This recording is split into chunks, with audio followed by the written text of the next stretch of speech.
इंतहाए नगारश यही है कि तेरे नाम से इब्तदा कर रहा हूँ। मुअज़्ज़ज़ सामीन मोहतरम, आज मैं कुरान पाक के पारा नंबर 1 का ख़ुलासा बयान करना चाहूँगा, क्योंकि रमज़ान अल मुबारक का ये पहला रोज़ा है और इसी कड़ी में जैसा कि मैंने वादा किया था, इंशाअल्लाह इसका ख़ुलासा 10 मिनट के अंदर बयान किया करूँगा और ये 10 मिनट से भी कम कोशिश करूँगा। अल्लाह ताला मुझे और आपको सुनने सुनाने की और समझने की तौफ़ीक़ अता फ़रमाए। तो इसमें ज़रा एक चीज़ का ख़्याल रखिएगा कि इसको ज़रूर समाअत फ़रमाइए और मेरे लिए भी ये अजर का बायस होगा।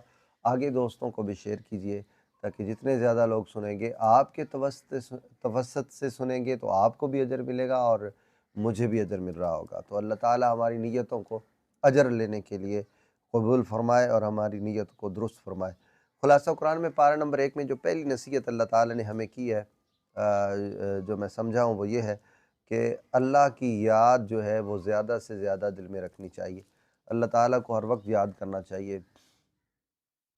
जितना ज़्यादा अल्लाह ताला को याद करोगे तो आपको पता ही है कि जो बंदा अल्लाह को ग्रोह में याद करता है तो अल्लाह उससे बेहतर ग्रोह में याद करते हैं, और जो अल्लाह को तन्हाई में याद करता है तो अल्लाह उसको बेहतर तरीके से अपने पास अपने दिल में याद करते हैं।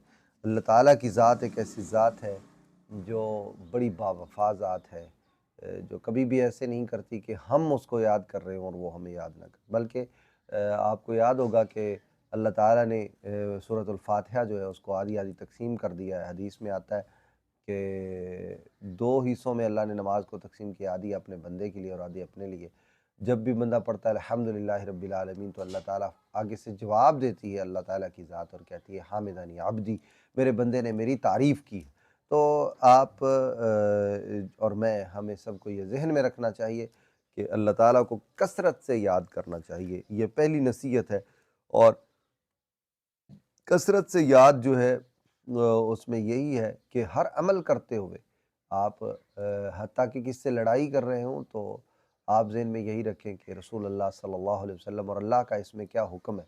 तो आपने उस वक़्त भी अल्लाह को याद रखा, आपने गुस्से में अल्लाह को याद रखा, आपने खुशी में अल्लाह को याद रखा, खुशी उसी तरह से की जिस तरह अल्लाह ताला चाहते हैं। तो ये है अल्लाह ताला को कसरत से याद करना। अगर आप नींद में सोएं और आप इस तरह से सोएं कि अल्लाह ताला जो है वो राज़ी हो जाए, मैं सुन्नत के मुताबिक सो जाऊँ, तो ये नींद में भी अल्लाह को याद करना है। हज़रत अली मुर्तज़ा शेर खुदा से किसी ने पूछा था कि आप कितनी देर इबादत करते हैं? तो उनका जवाब ये था कि मैं तो 24 घंटे इबादत करता हूँ। लोगों ने पूछा, हज़रत आप क़ज़ाए हाजत नहीं करते, आप पेशाब नहीं करते, आप दूसरे काम नहीं करते? आपने फरमाया बेशक मैं खाना खाता हूँ, क़ज़ाए हाजत भी जाता हूँ, मैं इंसानी ज़रूरियात पूरी करता हूँ, लेकिन मैं वो सारी ज़रूरियात ऐसे पूरी करता हूँ जैसे अल्लाह और उसके रसूल का हुक्म है, तो लिहाज़ा मेरी 24 घंटे की इबादत है। अल्लाह हमें भी तौफ़ीक़ अता फ़रमाए। दूसरी जो नसीहत अल्लाह ताला ने पारा नंबर 1 में की है, वो है गैब पर ईमान रखना। अब गैब पर ईमान ये होता है, जिस तरह माँ कहती है कि पुत्र डर जा, जिन्न आ गई। अब जिन से डराती है बच्चे को, जिन को देखा तो नहीं हुआ। इसी तरह से आप रात के अंधेरे में निकलते हैं और मैं निकलता हूँ, रातों की तारीकियों से खौफ कभी आ जाता है इंसान को, हालाँकि कोई चीज़ नज़र नहीं आती, कुछ हमने देखा नहीं होता। गैब के साथ डरते हैं हम इन चीज़ों से। इसी तरह से आप मुस्तकबिल में फ्यूचर से डरते हैं कि मेरे बच्चे का फ्यूचर ख़राब ना हो जाए, तो वो भी गैब का डर है। इसी तरह अल्लाह ताला से डरना है तो इससे बेहतर डरना है। अल्लाह करीम फरमाते हैं कि सबसे ज़्यादा हक़ ये है कि मुझसे डरा जाए। तो अल्लाह ताला जो है उनसे गैब के साथ डरना, जैसा कि एक बुज़ुर्ग जो थे वो मिसाल दे रहे थे कि कोई बंदा पायलट हो, पायलट के साथ सफ़र करे, ये जो जहाज़ होता है, तो जहाज़ के ऊपर आप बैठते हैं लेकिन पायलट आपको नज़र नहीं आता, लेकिन फिर भी आप बैठे हुए होते हैं, आप जाते हैं, आप यकीन रखते हैं कि मेरे बहन, भाई, बीवी, बच्चे और मैं खुद बड़े आराम से, सुकून से अपनी मंज़िल तक पहुँच जाऊँगा, क्योंकि पायलट जो है वो ड्राइव कर रहा है जहाज़ को। हालाँकि कभी-कभी तो पायलट अपने केबिन में भी नहीं होता, मज़े की बात ये है। तो आप देखें उसका को-पायलट जो है वो ड्राइव कर रहा होता है और sometimes they both are not there. तो आप जिस तरह पायलट पे यकीन करते हैं बिन देखे, हालाँकि वो जहाज़ में नज़र नहीं आता, इसी तरह अल्लाह ताला पर गैब के साथ ईमान रखें कि अल्लाह का हर हुक्म जो है ये अल्लाह की तरफ से है और हमें इसको मानना है। तीसरी जो नसीहत इस पारा के अंदर की है वो है कि अल्लाह ताला फरमाते हैं कि धोखा नहीं देना। और आपको ये कुरान की आयत याद होगी, युखादिउनल्लाह वल्लज़ीना युखादिउनल्लाह, वो अल्लाह को धोखा देने की कोशिश करते हैं, और वल्लज़ीना आमनू, और उन लोगों को भी धोखा देते हैं जो ईमान वाले हैं।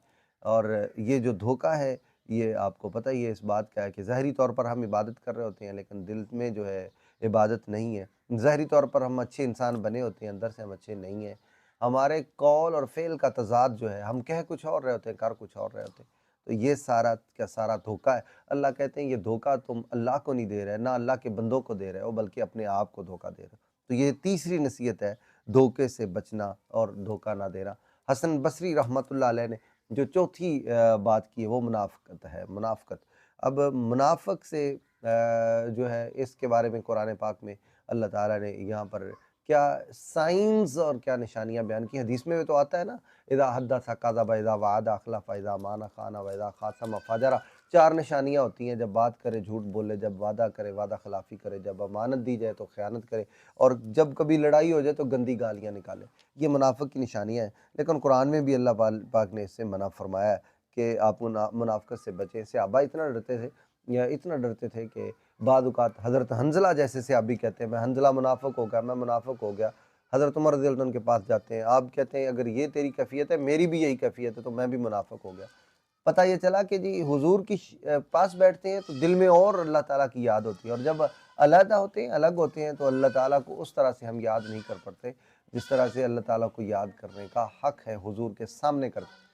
तो आपके पास मामला है, आपने फरमाया कि ये तो अल्लाह की रहमत है, अगर तुम उसी तरह तुम्हारे दिल रहें जिस तरह मेरे सामने रहते हैं, तो फिर आपके साथ गलियों मोहल्लों में जाके फ़रिश्ते जो हैं वो सलाम करें आपको, हैंडशेक करें। तो यानी जब हम अल्लाह की बातें सुन रहे होते हैं तो हमारे दिल में और सूरत हाल होती है और जब अल्लाह की बातें नहीं सुन रहे होते, घरेलू कारोबार कर रहे होते हैं तो ईमान थोड़ा-सा कम हो जाता है और बुखारी में हदीस है, ईमान घटता बढ़ता रहता है और बाद कहते हैं कि ईमान एक जगह पर रहता है, ऐसी बात नहीं है। आप फरमाते हैं एक ज़माना आएगा कि युस्बिहुर रजुलुल मोमिन व युनसिल काफ़िर, सुबह को बंदा मोमिन होगा, शाम को काफ़िर होगा, व युनसिल रजुलुल मोमिन व युस्बिहुल काफ़िर, शाम को मोमिन होगा, सुबह को काफ़िर होगा। तो ईमान जो है वो इस तरह से घटता बढ़ता रहता है। हमें अल्लाह ताला मुनाफ़िक़त से महफ़ूज़ फ़रमाए। इमाम हसन बसरी रहमतुल्लाह अलैह ने बड़ी प्यारी बात की। वो कहते हैं कि जो कहता है मैं मुनाफ़िक़ नहीं हूँ, असल में वही मुनाफ़िक़ होता है और जो कहता है, जो डरता है कि मैं मुनाफ़िक़ हूँ या हो ना जाऊँ, तो असल में वो मोमिन होता है। तो ये आगे चौथी बात जो अल्लाह ताला ने इसमें की है वो फ़ासिक। फ़ासिक होते हैं नाफ़रमान लोग। कौन होते हैं? नाफ़रमान लोग, शरारती लोग, फ़सादी लोग, उलट-पुलट करने वाले लोग। तो अल्लाह ताला ने इसको वादा तोड़ने से भी जो है वो जोड़ा है, वादा तोड़ने वाले लोग। तो आपको और मुझे, हम सबको इस जो है फ़ासिकपन से भी बचना चाहिए। अल्लाह मेरी और आपकी हिफ़ाज़त फ़रमाए। और इसकी बड़ी मिसाल ये है कि जो मखलूक के साथ किए हुए वादों को पूरा नहीं करता, वो रब के साथ किए हुए वादों को कैसा पूरा करेगा। और आपको याद होगा कि आइमा मुहद्दिसीन तो ऐसे थे कि जब किसी के साथ सौदेबाजी का इरादा कर लेते तो इरादा नहीं बदलते थे। कहते हैं कि एक बंदा मदीना तैयबा में थे इमाम साहब, तो एक बंदा आया, उसने कहा कि हज़रत मुझसे इतने दिरहम व दिनार का सौदा जो है ये मैं ख़रीद लूँगा। तो आप फरमाते हैं मैंने पहले जो मेरे साथ बंदा आया था उससे मैंने दिल ही दिल में इरादा कर लिया कि सौदा मैंने तुम्हें ही देना है, तो लिहाजा मैं अपना इरादा बदलने को भी तैयार नहीं हूँ। तो वो तो इरादा भी नहीं बदलते थे। अल्लाह पाक हमें वादों की पासदारी की तौफ़ीक दे। 5वीं बात, अल्लाह कहते हैं ऊफ़ बिअहदी व ऊफ़ बिअहदिकुम, तुम मेरे साथ किए हुए वादों को पूरा करो, मैं तुम्हारे साथ किए हुए वादों को पूरा करूँगा।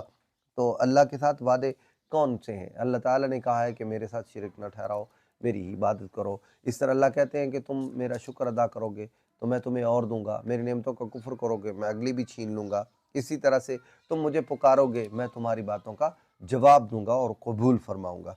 ठीक है? ये वादे हैं। अगर हम अल्लाह के साथ ये वादे पूरे कर लें तो इसके बदले में अल्लाह उससे बेहतर वादे पूरे करने वाला है। जो बंदा कहता है मेरी दुआ कबूल नहीं होती, वो दुआ करके देखे। जो बंदा कहता है मुझे नेमतें नहीं मिलती, वो शुक्र करके देखे। और यहाँ पर औरतों की तरह यही कहते रहना कि घर में कुछ भी नहीं है, मुझे कुछ नहीं मिलता, रोती-धोती रहना। तो ये जो है, अगर आप ये सूरत हाल करेंगे तो फिर अल्लाह कहेंगे वला इन कफ़रतुम इन्न अज़ाबी लशदीद, अगर कुफ़्र करोगे तो फिर मेरी पकड़ बड़ी सख्त है। अल्लाह पाक महफ़ूज़ फरमाए। छठी बात ये है कि रहमत जो है अल्लाह ताला की, वो जो है उसके ऊपर यकीन रखना। ये ना नेकियों पे यकीन ना रखना। या इमाम इब्न क़य्यिम रहमतुल्लाह अलैह के बारे में आता है, वो कहते हैं कि बाज़ नेकियां ऐसी होती हैं जो इंसान को रब से दूर कर देती हैं और बाज़ गुनाह ऐसे होते हैं जो रब से जोड़ देते हैं। यानी ऐसा गुनाह किया बंदे ने और सारी उम्र उस पे उसे हज़ीमत रही, दुख रहा, परेशानी रही और तकलीफ़ रही और रोता-धोता रहा, अल्लाह से माफ़ी माँगता रहा। तो गोया कि ऐसे गुनाह रब के करीब कर देते हैं। और ऐसी नेकियां जिन पे बंदे को गुरूर तकब्बुर आ जाए, मैंने तो बड़ी नेकियां कर ली हैं, मिटा कर मेरे दिल की मासूम दुनिया, वो खुश हैं कि जैसे बड़े तीर मारे, बड़ा काम कर लिया है। तो ऐसी नेकियां अल्लाह ताला से दूर करने वाली होती हैं। तो ये मैंने 6 चीज़ें बयान कर दी हैं। इंशाअल्लाह अगली 5 या 4 चीज़ें दूसरी वीडियो में बयान करूँगा। अल्लाह ताला